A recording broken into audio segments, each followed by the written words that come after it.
Kaya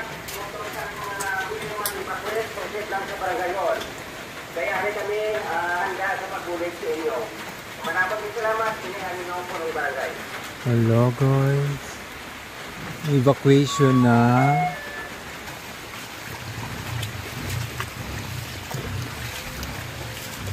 So ayan mga kabigay, nakadto ko sa sa may yun, sa floodway kay kuno evacuate na mga kabigi. So alat ko pa si Tito kung may evacuate din man.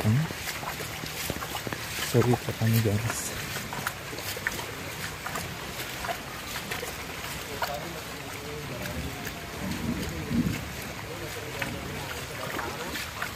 Araw ka tuyok ko.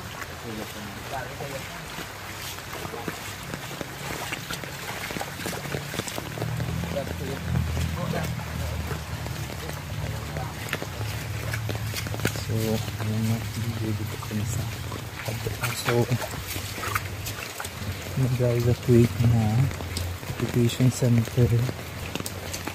So, dito na ulang kung kataas na ang tubig mga ka-BJ kay diri sa ka-BJ sa amon na area medyo nagataas na ang tubig.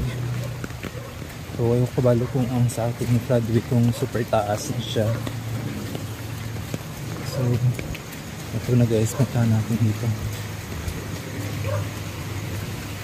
Ito na guys, nagataas na ang tubig mga ka-BJ. Ayan, sulita nila. Ito man tao din.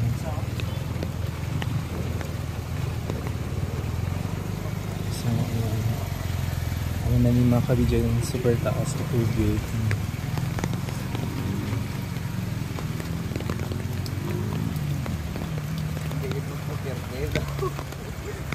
Let me say